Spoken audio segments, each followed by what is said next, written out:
Hello అండి, అందరికీ నమస్కారం. నా పేరు సాయి కుమార్ కుమార్ అండి. నా భార్య మధురవల్లికి ఈరోజు డెలివరీ అయింది. సో మా ఇద్దరికి పాప పుట్టిందండి. సో లాస్ట్ మంత్ మేము చేయించుకున్న గ్రోత్ స్కాన్లో తెలిసింది ఏంటంటే బేబీ ఐయూజీఆర్ కండిషన్లో ఉందని.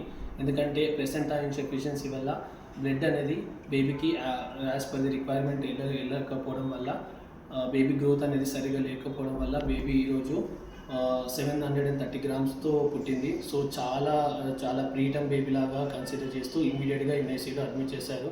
అడ్మిట్ అయిన తర్వాత న్యూనటాలజిస్ట్ గారు కౌన్సిలింగ్లో ఏం చెప్పారంటే, సో ఒక 2 వీక్స్ అయితే పక్కా గడవాలి. ఆ 2 వీక్స్ బేబీకి ట్రీట్మెంట్ ఇస్తూ మేము చూస్తుంటాం, మానిటర్ చేస్తుంటాం. బేబీ అసలు ట్రీట్మెంట్కి రియాక్ట్ అవుతుందా లేదా, ఆ 2 వీక్స్ గడిస్తే తప్ప ఏ డిసిజన్ తీసుకోలేము. ఆ 2 వీక్స్లో ఏదైనా జరగచ్చు, పాజిటివ్ అవ్వచ్చు, నెగిటివ్ అవ్వచ్చు.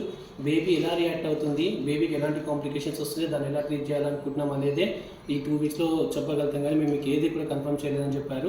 సో ఇఫ్ ఇన్ కేస్ పాజిటివ్గా బేబీ మంచి ట్రీట్మెంట్కి రియాక్ట్ అవుతూ కూడా 2 వీక్స్ తర్వాత గ్రోత్ కనిపించినా పక్కా 2 to 3 months వరకు అయితే ఎన్ఐసీలో నుంచి ట్రీట్మెంట్ ఇచ్చి బాగా ట్రీట్ చేసి బేబీ హెల్తీగా ఉన్నప్పుడే డిశ్చార్జ్ చేస్తామని చెప్పారనమాట. సో నేను నా wife non IT calling process చేస్తాము.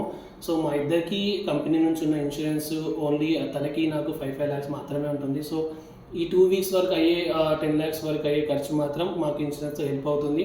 2 వీక్స్లో హెల్త్ బాగుండి బేబీని డిశ్చార్జ్ చేస్తే చాలా హ్యాపీ. 2 వీక్స్ తర్వాత కూడా బేబీ పాజిటివ్గా ట్రీట్మెంట్ రియాక్ట్ అయ్యి గ్రోత్ కనిపించిన డాక్టర్ చెప్పినట్టు 2 to 3 months ఏదైతే ఎన్ఐసీలో పెట్టాలో అప్పుడు ఆ టైంలో అయ్యే ఖర్చు మోర్ దెన్ 25 lakhs అయ్యేలా ఉంది. సో మా ఇన్సూరెన్స్ అమౌంట్ తర్వాత అయ్యే ఏ అమౌంట్ అయినా సరే మాకు చాలా అన్బేరబుల్ అమౌంట్ అయిపోతుంది. ఎందుకంటే నాకు ఇప్పటికీ చెకప్స్కే చాలా అమౌంట్ అయింది, ఆల్మోస్ట్ 1 lakh పైన అయింది, which is above my financial limit. So ఇంకా ఈ అమౌంట్ ఏదైతే ఉందో అది మేము కట్టలేని పరిస్థితిలో ఉన్నాము. మాకు ఆస్తులు లేవు అమ్ముకోవడానికి, బంగారం లేదు తాకట్టు పెట్టడానికి. సో నాకు చాలా ల్యాక్స్లో అప్పులు కూడా ఉన్నాయి.